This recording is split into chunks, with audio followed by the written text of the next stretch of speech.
దావీదును దేవుడు కోరుకొని గొర్రెల దొడ్లలో నుండి పిలిపించి ఎక్కడ కూర్చుండబెట్టాడు? సింహాసనం మీద కూర్చుండబెట్టాడు. దేవుడు ఏం కోరుకుంటున్నాడో నువ్వు దాన్నే కోరుకుంటే దేవుడు నిన్ను కోరుకోబోతున్నాడు. Praise the lord. నేను చాలాసార్లు చెప్పాను, దేవుడు నీకు ఏ జీవితాన్ని నిర్ణయించాడో దాన్ని నువ్వు త్వరగా గుర్తుపట్టి, దేవా ఇది నా జీవితం, కాలక్రమేపీ నేను దీన్ని పోగొట్టుకొని ఉండవచ్చు, కానీ ఇది నా జీవితం, ఇది నా ధన్యం, నేను దీని యందు నేను నివాసం చేస్తాను, కలిగి ఉన్న దాంట్లో నేను సంతృప్తి కలిగి ఉంటాను. దేవుడు కోరుకున్న దానిని నువ్వు కోరుకునే మనసు నీకు రావాలి. అప్పుడు దేవుడు నిన్ను కోరుకుంటాడు. ఇది భక్తి జీవితంలో అత్యంత ప్రాముఖ్యమైన దినుసు.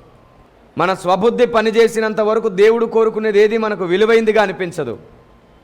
ఉదాహరణకి ఏసావు, దేవుని దృష్టికి ఏది విలువైనదో ఆ మహానుభావుడికి అది విలువైందిగా లేదు. ఏం చేశాడు? ఒక్క పూట కూటి కోసం తన జ్యేష్ఠత్వాన్ని అమ్మేసుకున్నాడు. ఇష్టంగా ఇచ్చాడు.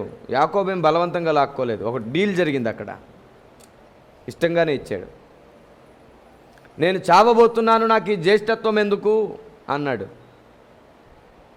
అదే ప్లేస్లో యాకోబు ఉంటే నేను చచ్చినా పర్వాలేదు, నా జ్యేష్ఠత్వం నాకు కావాలి అంటాడు. అందుకే యాకోబు వ్యక్తిత్వాన్ని దేవుడు మొదటి నుంచి ప్రేమించాడు.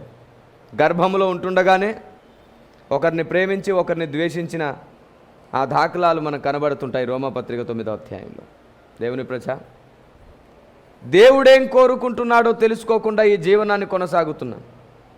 ఒక్క మాట చెప్తాను చూడండి, మిమ్మల్ని బట్టియే నా నామం అన్యజనులలో దూషింపబడుతుంది. ఇప్పుడు దేవుని కోరిక ఏమిటి? దూషింపబడకుండా ఉండండి అని. లోకం ఎలాగో నన్ను ద్వేషిస్తుంది, కానీ దూషించడానికి భయపడుతుంది. దానికి కారణాలు కావాలి. ఆ కారణమే నీవు కావద్దు అని అంటాడు.